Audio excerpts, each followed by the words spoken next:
నవ్వకండే, ఇది అవినీతి matter. Building అద్దాలకు, మళ్ళీ చెప్తున్నా, బిల్డింగ్ అద్దాలకే 2500 కోట్లు. నవ్వకండే, ఇది అవినీతి మ్యాటర్. ప్లంబింగ్ కరెంటు వైర్లకు, మళ్ళీ చెబుతున్నా, బిల్డింగుకు కాదు, కేవలం ప్లంబింగ్ కరెంటు వైర్లకే 2300 కోట్లు. నవ్వకండే, ఇది అవినీతి మ్యాటర్. పిచ్చి మొక్కలు పీకడానికి, ముళ్ళ కంపలు తొలగించడానికి 3 నుంచి 4000 కోట్లు. నవ్వకండే, ఇది అవినీతి మ్యాటర్. వరద నీరు ఎత్తిపోయడానికి 8000 కోట్లు. నవ్వకండే, ఇది అవినీతి మ్యాటర్. ఇది కాకుండా శాశ్వత సచివాలయ నిర్మాణానికి 9612 కోట్లు. నవ్వకండే, ఇది అవినీతి మ్యాటర్. మన విజనరీ అమరావతిలో కడుతున్న శాశ్వత సచివాలయం ఖర్చు 9612 కోట్లు. మీకొక చిన్న లెక్క చెబుతాను, జాగ్రత్తగా వినండి. హైదరాబాదులో ట్యాంక్ బండ్ దగ్గర కేసీఆర్ అద్భుతంగా తెలంగాణ సచివాలయం నిర్మించారు. దీనికైన ఖర్చు ఎంతో తెలుసా? 600 కోట్లు. అంటే అమరావతిలో శాశ్వత సచివాలయ నిర్మాణానికి అయ్యే ఖర్చుతో 16 తెలంగాణ సచివాలయాలు కట్టొచ్చు. అందుకే అంటున్నా, నవ్వకండి, ఇది అవినీతి మ్యాటర్ అని. మీకు ఇంకో నిజం కూడా చెబుతా. ఢిల్లీలో మోడీ సర్కార్ కొత్తగా కట్టిన పార్లమెంటు భవనం ఖర్చు ఎంతో తెలుసా? 950 కోట్లు. ఆ లెక్కన అమరావతిలో శాశ్వత సచివాలయ నిర్మాణానికి అయ్యే ఖర్చుతో 10 పార్లమెంటు భవనాలు కట్టొచ్చు. అందుకే అంటున్నా, నవ్వకండే, ఇది అవినీతి మ్యాటర్ అని. ఇది కేవలం శాశ్వత సచివాలయం ఖర్చు మాత్రమే సార్. ఈ దోపిడీ మ్యాటర్ ఇంకా ఉంది. అసెంబ్లీ భవన నిర్మాణానికి 1693 కోట్లు, హైకోర్టు భవన నిర్మాణానికి 1845 కోట్లు ఖర్చు చేస్తున్నారు. ఇప్పుడు చెప్పండి, ఇది అవినీతి మ్యాటర్ అవునా కాదా? 2018లో ఏ కంపెనీలకైతే కాంట్రాక్టు ఇచ్చారో 2025లోనూ అవే పనులు అవే కాంట్రాక్టు సంస్థలకు దక్కాయి. అదే మ్యాజిక్ అంటే. పైగా ఈసారి అధిక ధరలకు టెండర్లు దక్కాయి. అది బాబు గారి లాజిక్ అంటే.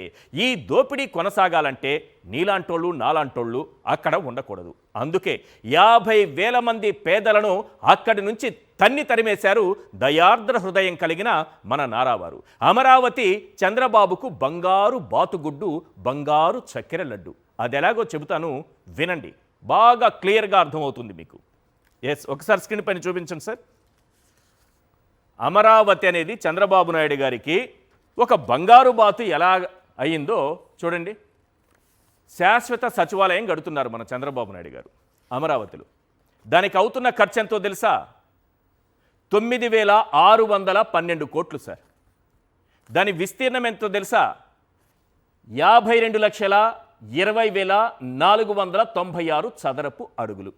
ఆ లెక్కన చదరపు అడుగు విలువ 18,413 రూపాయలు అవుతోంది. ఇది ఈ దేశం మొత్తం తిరిగినా ఎక్కడైనా కానీ మీరు హైరైజ్ బిల్డింగ్లు కట్టినా, స్టార్ హోటల్స్ కట్టినా 18,413 రూపాయలతో చదరపు అడుగు కట్టడం అనేది ఈ దేశంలో ఎక్కడా ఇప్పటి వరకు జరగలేదు. ఆ రికార్డు మన చంద్రబాబు నాయుడు గారు సాధించారు. అంటే అవినీతిలో మనం ఎంత టాప్లో ఉన్నాం చూడండి. నెక్స్ట్ ఒక్క అద్భుతమైన విషయాలు చెప్తాను. నేను చెబుతున్నది సచివాలయం, శాశ్వత సచివాలయం నిర్మాణానికి అయ్యే ఖర్చు కాదు సార్. ఇక్కడ మీరు చూస్తున్నది బాగా జాగ్రత్తగా చెవులు రిక్కరించి మరీ వినండి. అద్దాలు, బిల్డింగ్లకు అద్దాలు వేస్తాం కదా, బిల్డింగ్ తలతలా మెరవడానికి అద్దాలు వేస్తారు కదా, ఆ అద్దాలకు మాత్రమే 2540 కోట్లు ఖర్చు పెడుతున్నారు మా చంద్రబాబు నాయుడు గారు అమరావతిలో. కేవలం అద్దాలకే. ఇక్కడ current, plumbing, lift, alarm system, దీనికి మాత్రమే 2316 కోట్లు ఖర్చు పెడుతున్నారు సార్.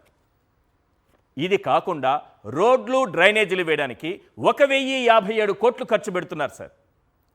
అద్దాలకి 2540 కోట్లు ఈ దేశ చరిత్రలో ఎక్కడైనా చూసారా మీరు? ఎన్ని పార్లమెంటు భవనాలు కట్టొచ్చు, ఎన్ని తెలంగాణ సచివాలయాలు నిర్మించవచ్చు. కరెంటు, ప్లంబింగ్కి 2316 కోట్లు అంట. ప్లంబర్కి, ఎలక్ట్రీషియన్కి చంద్రబాబు నాయుడు గారు ఎంత ఇస్తున్నారంటే 2316 కోట్లు. ఇది వినడానికి 2316 కోట్లు అంటే మనకు లెక్క తెలియకపోవడం వల్ల ఆశ్చర్యంగా చూడలేకపోతున్నామేమో, ఈ అవినీతిని గ్రహించలేకపోతున్నామేమో. ఒక్కసారి పేపరు పెన్ను తీసుకొని 2316 కోట్లు నెంబర్ ఒక్కసారి మీ పేపర్ పైన వేసి చూడండి సార్. ఎంత దుర్మార్గంగా, ఏ స్థాయిలో అవినీతికి పాల్పడుతున్నారో మీకు అర్థమవుతుంది. ఆ లెక్కన శాశ్వత సచివాలయం చంద్రబాబు నాయుడు గారు కడుతున్న శాశ్వత సచివాలయ నిర్మాణ వ్యయం చదరపు అడుగు ఎంత అవుతుందో తెలుసా సార్? 20,439 రూపాయలు అవుతోంది. ఈ ప్రపంచంలో ఎక్కడైనా చదరపు అడుగు 20,000 రూపాయలు ఉంటుందా? చంద్రబాబు నాయుడు గారు అమరావతిని బంగారు బాతులా ఎందుకు చూస్తున్నారు? బంగారు బాతుగుడ్డు, బంగారు చక్కెర లడ్డని ఎందుకు పాటలు పాడుకుంటున్నారు? ఒక్కసారి చూడండి సార్. తెలంగాణ సచివాలయం అద్భుతంగా కట్టారు కేసీఆర్ గారు. దానికైనటువంటి ఖర్చు 600 కోట్లు.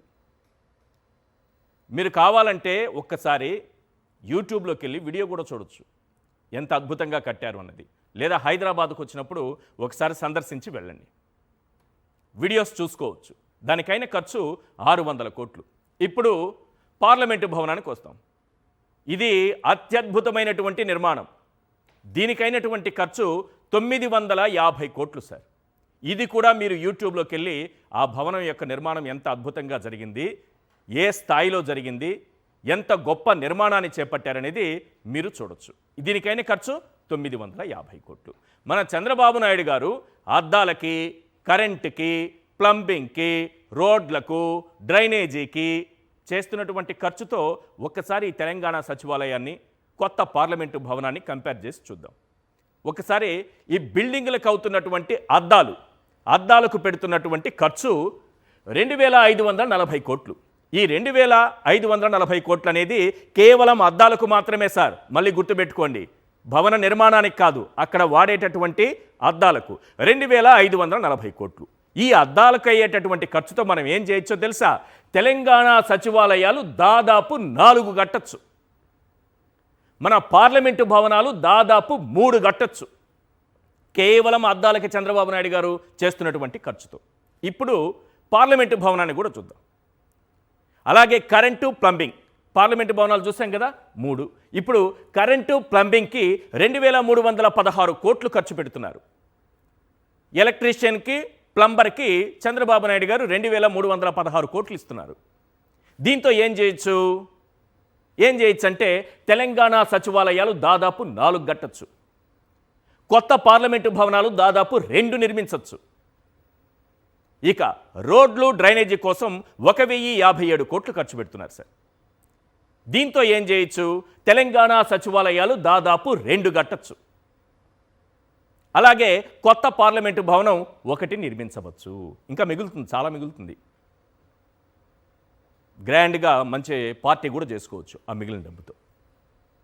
కేవలం అద్దాలు, కరెంటు, ప్లంబింగు, రోడ్లు, డ్రైనేజీ వీటి కోసం పెడుతున్నటువంటి ఖర్చుతోనే తెలంగాణ సచివాలయాలు 4 ఇక్కడ ఒక 2 10 తెలంగాణ సచివాలయాలు, కేవలం అద్దాలకు, కరెంటు, ప్లంబింగ్, రోడ్లు, డ్రైనేజీ తెలంగాణ సచివాలయాలు 10 కట్టేయచ్చు. ఈ అద్దాలు, కరెంటు, ప్లంబింగ్, రోడ్లు, డ్రైనేజీకి అవుతున్నటువంటి ఖర్చుతో పార్లమెంటు భవనాలు ఎన్ని కట్టచ్చు? 3, 2, 5, 1, 6, మొత్తం 6 కట్టచ్చు. అది చంద్రబాబు నాయుడు గారి లెక్క. అందుకే అమరావతిని బంగారు బాతుల, బంగారు చక్కెర లడ్డూల, బంగారు బాతు గుడ్డుల ఆయన చూస్తున్నారా? ఈ అంశంపైనే చర్చిద్దాం.